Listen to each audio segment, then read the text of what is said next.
외국인들이 대한민국 오면 가장 놀라는 것 중 하나가 풍경입니다. 이렇게 아파트가 빼곡하게 선 도심 풍경에 많이들 놀란다고 하더라고요. 2024년 기준 우리나라 총 가구 수는 약 2229만 가구로 그중 아파트에 거주하는 가구 수가 무려 1210만 가구입니다. 대한민국의 약 54% 인구가 아파트에 거주하는 셈이죠. 그만큼 아파트의 진심인 대한민국. 그렇다면 대한민국의 아파트 사랑은 언제부터 시작되었을까요? 때는 한국전쟁 이후 산업이 빠르게 발전하면서 많은 인구가 대도시로 몰리게 되었습니다. 그중 인구가 가장 많이 집중된 곳은 단연 서울이죠. 당시 수도권의 빠른 산업 개발은 사람들에게 서울몽을 심어주었고, 이런 서울몽을 갖고 많은 사람들이 수도권으로 상경하게 됩니다. 하지만 그와 동시에 발생한 큰 문제는 바로 주택 부족난이었죠. 당시 서울은 그들을 단번에 받아줄 만큼 주택량이 녹록치 않았습니다. 전국 각지에서 서울몽을 가진 이들이 서울로 모두 집중되니 주택이 부족할 수밖에 없던 것이죠. 결국 갈 곳을 잃은 서울의 인구는 청계천, 남대문, 동대문 일대에 모여 판잣집을 대거 짓게 되고 서울은 금세 판자촌 공화국으로 전락해버립니다. 그러나 이 판자촌은 오래가지 못했습니다. 당시 정부는 한강의 기적을 강조하며 대한민국의 경제성장을 국제적으로 홍보하고자 했고, 위생 및 각종 안전 문제 노출뿐 아니라 당연히 외국 지도자 혹은 기업 방문 시 도시 이미지에 부정적인 인식이 있다 판단되어 판자촌 철거를 추진하게 됩니다. 그와 함께 수많은 인구를 한 번에 수용할 수 있는 아파트 건설 개발을 추진하게 되죠. 그러나 지금과는 다르게 당시 아파트를 보는 여론의 시선은 차가웠습니다. 전원주택은 자연과 가깝고 쾌적한 반면 아파트는 닭장같이 답답하고 불편할 거란 인식이 강했습니다. 거기에 1970년대 서울 마포구에 위치했던 와우 아파트가 완공 4개월 만에 붕괴되고 수많은 사상자를 내면서 아파트에 대한 민심은 더욱 싸늘해질 수밖에 없었습니다. 하지만 그것도 잠시 고급화된 아파트의 등장으로 여론의 인식은 싹 바뀌었습니다. 물을 직접 데워야 온수를 사용할 수 있던 대부분의 주거지와는 달리 온수 시스템, 중앙난방, 엘리베이터, 마당 형식의 거실 구조 등 편리시설을 대부분 갖춘 아파트는 모두가 입주하고 싶은 꿈의 거주 공간이 되었습니다. 거기에 더해 당시 인기 영화에서도 고급 아파트들이 등장하니 아파트에 대한 선호도는 더욱 높아질 수밖에 없었습니다. 그렇게 아파트 붐이 시작돼 택지개발 촉진법이 제정되었고, 전두환 노태우 정부 당시 각각 500만호, 200만호 주택건설 계획과 맞물려 여의도와 강남을 비롯해 서울 주변부는 물론 대한민국 전반에 급속도로 아파트가 늘기 시작했죠. 물론 짧다면 짧고 길다면 긴 시간 안에 건설업에도 수많은 침체와 부흥을 반복해왔지만 우리의 아파트 사랑은 여전히 지속해왔죠. 그 덕에 많은 도심 속 아파트 건설 또한 계속해 이어져 왔습니다. 그리고 이러한 빠른 성장과 함께 건설 설비 및 기술에도 많은 발전이 있었지만 아직까진 기계보단 사람의 수작업을 요하는 공정들이 꽤 많고, 각각의 공정들은 아주 고된 노동력을 요하고 있습니다. 그리고 저는 그런 건설 현장에서 가장 최악이라 불리는 봉발이 노가다를 하면서 아파트 건설에 어떤 공정들이 있고 또 얼마나 힘든지 3개월간 경험해 보기로 했습니다. 우선 동바리에 대해서 잘 모르시는 분들을 위해 아주 간단하게 설명드리자면, 콘크리트 타설로 건물 내 천장, 아치 등의 구조를 설치하기 위해선 콘크리트 타설로 콘크리트가 굳어야 하는데, 굳는 과정에서 콘크리트가 무너지거나 가라앉지 않도록 안정적으로 콘크리트의 하중을 버텨주는 역할을 이 동바리가 해줍니다. 그리고 동바리공은 비계공도 겸하는데 두 공정이 다소 비슷해 보여 헷갈리지만 엄연히 다른 목적을 가지고 있습니다. 콘크리트 같은 큰 하중을 받쳐주는 동바리와 다르게 비계는 보통 건물 외관 또는 외벽 작업을 위해 설치하기 때문에 설치 작업이 보다 단순하고 상대적으로 동바리 자재보다 더 얇고 가벼운 편입니다. 아무튼 과연 제가 건설 현장에서 3개월간 무사히 잘 버틸 수 있을지 함께 지켜보시죠. 참고로 저는 거주지와 근무지 거리가 꽤 멀어 숙식 노가다를 하게 되었습니다. 새벽 3시 반 출근입니다.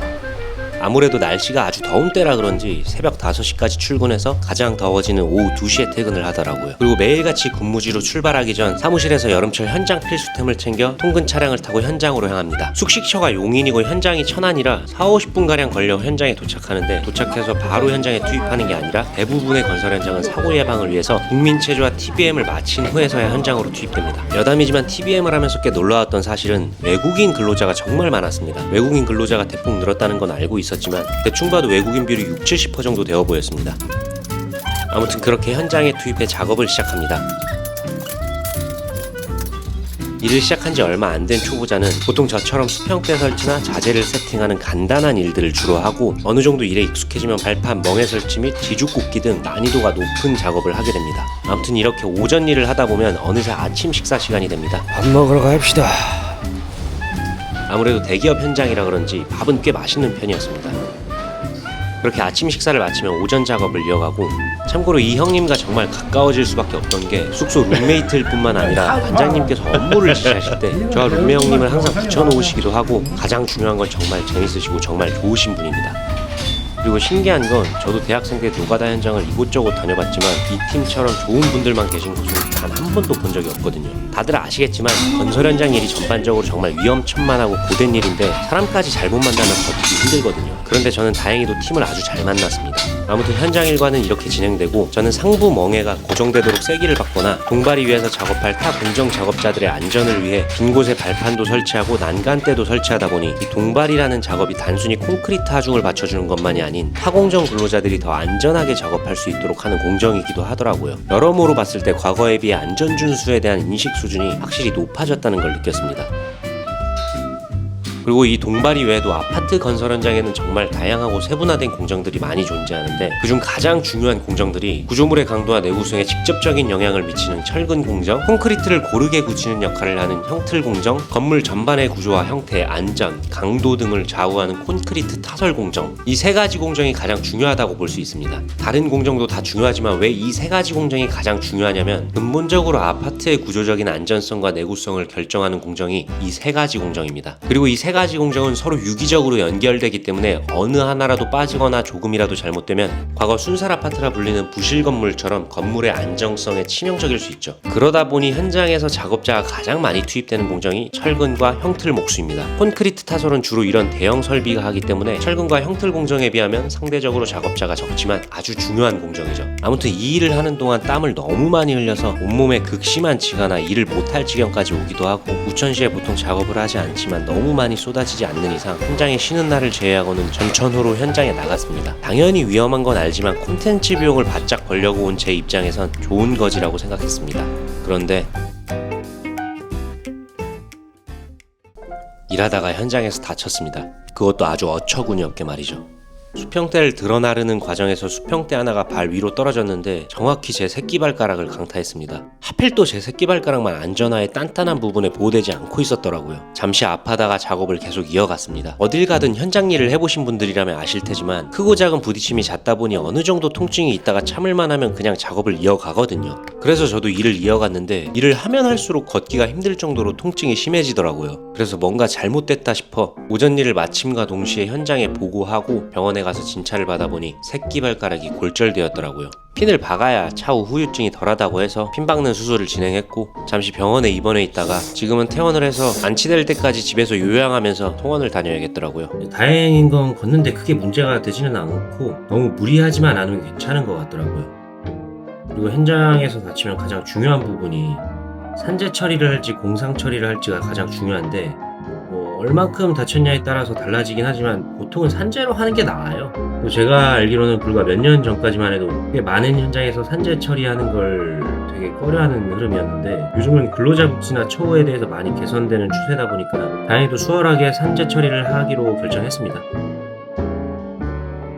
다들 보시면서 느끼셨겠지만 이번 영상이 다른 영상들에 비해서 많이 짧고 빈 부분들이 많죠.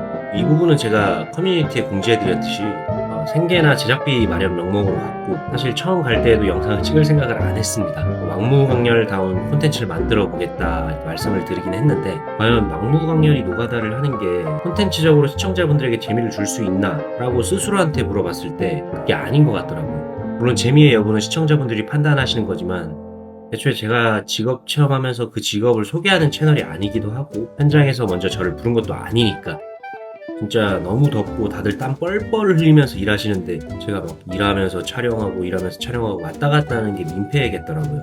그래서 촬영을 많이 자제했습니다. 그런 반면에 시청자분들께는 좋은 영상, 재밌는 영상을 제공해드리지 못한 점 정말 진심으로 죄송하다는 말씀드립니다. 아마 이 영상을 보시면서 궁금하신 점이 동발이가 얼마를 버는지 궁금하실 텐데 조공단가가 하루에 17에서 18만원 정도가 이제 평균이고 준기공부터는 제가 정확하게 알 수는 없는데 얼추 19에서 21만원 정도 받는 걸로 알고 있습니다. 기공도 능력 여부나 직책 정도에 따라서 적게는 22만원에서 한 30만원까지 받는 걸로 알고 있고 아마 그 이상의 단가로는 올라갈 수 없는 걸로 알고 있습니다. 그 이상을 벌려면 사업자를 내고 팀을 꾸려서 하도급 주는 업체하고 계약을 할 때 팀원들 단가를 기존보다 한 5만원 정도 더 상향해서 작성을 한 다음에 계약을 하고 그 5만원을 먹는 방식이죠. 인원이 많아지면 많아질수록 사업주는 돈을 더 많이 버는 구조인데 그렇게 하는 방법도 쉽지가 않아요. 특히 기공보다 초보가 더 많아야 사업주가 또 더 많이 버는 구조인데 일이 워낙 힘드니까 하루 이틀 하고 이제 야반도주 하시는 분들도 계시고 노가다라는 게 특성상 계절도 많이 타지 건설업 침체되면 일 없지 그리고 대기업 건설사가 시공하는 현장을 못 잡으면 한 달 동안 일을 열흘도 못 나가는 경우가 허다해요. 이 현장에 일당이 나쁘지 않아서 왔어. 근데 일이 없네? 그러니까 사람들이 그냥 지쳐서 나가시는 경우들도 많고 그리고 제가 아는 한 동바리는 연장 근로가 아마 전혀 없는 파트이다 보니까 한 달을 30일로 따지고 주 6일 근무에 만근이라 가정해도 26공수인데 26공수 이상을 절대 못 넘깁니다. 건설 현장에서 일하시는 분들은 아시겠지만 건물이 어느 정도 세워지기 전까지는 풀공수 찍는 게 진짜 어렵거든요. 건물이 어느 정도 세워지면 실내 공정들이 진행되기 때문에 그때는 풀공수 그 이상을 찍을 수 있는데 그것도 케바케예요. 날씨 영향이 없는 그러니까 내부에서 작업하는 공정들만 가능한 거니까요. 외부 환경에 노출된 공정들은 26공수 찍는 게 어렵다고 보시면 됩니다. 그리고 초반부에 다뤘듯이 현장에 외국인 근로자가 되게 많더라고요. 정확한 인원은 알 수 없는데 제가 봤을 때는 한 60-70%가 외국인이었으니까 그 중에 베트남 사람이 50%, 중국 사람이 한 40%, 나머지 러시아, 우즈베키스탄, 카자흐스탄 이쪽이 한 10% 정도 차지하는 것 같더라고요. 공정마다도 철근 고음은 대부분이 베트남 사람이었고 형틀목수는 대부분이 이제 중국 사람들이었는데 그 안에 베트남 사람들도 꽤 있었어요. 나머지 현장 인원 30-40%가 한국 사람들인데 각 공정별로 반장님들이나 어느 정도 연배가 있으신 분들이 다인 것 같더라고요. 우리나라 2030은 전혀 없다는 아니지만 거의 없다고 보시면 됩니다. TBM 시간에 눈대중으로 봤을 때 원청사 직원들 제외하고 대충 현장 인원이 한 180명 정도 됐으니까 20대로 보이는 사람은 진짜 딱 한 명 본 것 같고 30대는 기억나는 건 저 포함 한 7, 8명 정도 됐고 저도 저희 현장이 유독 그런 줄 알았는데 저희가 이제 현장 쉴 때면 다른 현장으로 또 지원을 가는 경우가 종종 있거든요. 근데 거기도 마찬가지더라고요. 확실한 건 육체적으로 힘들고 위험한 업종이다 보니까 원청을 들어가거나 설비를 다루는 거 아니면 요즘은 젊은 사람들이 건설 현장에서 일을 잘 안 하려고 하는 것 같아요. 그러니까 외국인 근로자가 계속 유입되는 거고 업체 입장에서도 비용이 조금 더 저렴하고 일 잘하는 외국인을 고용하는 게 나을 거고 또 외국인 입장에서는 우리나라 와서 본국보다 돈을 더 많이 벌어가는 거니까 요즘은 식당이든 편의점이든 어딜 가든 이제 외국인 근로자분들을 많이 볼 수 있잖아요. 그런 걸 봤을 때는 결국 우리나라 산업에 도움이 되는 것 같다라는 생각이 듭니다. 이 부분도 앞서 말씀드렸듯이 현장 분위기는 진짜 좋아요. 제가 봤을 때 모난 분들이 단 한 분도 안 계셨거든요. 대학교 때도 알바를 이 팀으로 왔었는데 그때도 제가 느낀 현장 분위기는 나쁘지 않았었고 또 들어보니까 중간중간 좀 분위기를 흐리는 사람들이 있으면 팀장님하고 반장님이 물갈이를 하셨다고 하더라고요.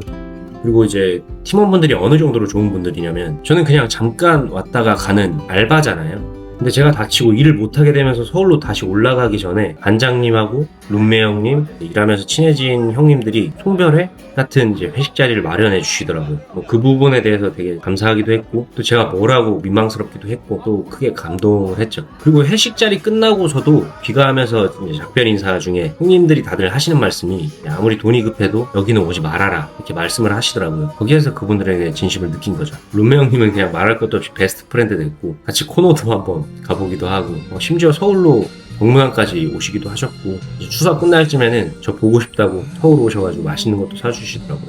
그 정도로 많이 가까워졌습니다. 아마 룸메 형님과 더불어서 현장분들께 종종 연락드릴 것 같아요. 아무튼 다들 잘해주셔서 정말 감사드립니다. 이 정도로 현장 얘기는 마무리하겠습니다.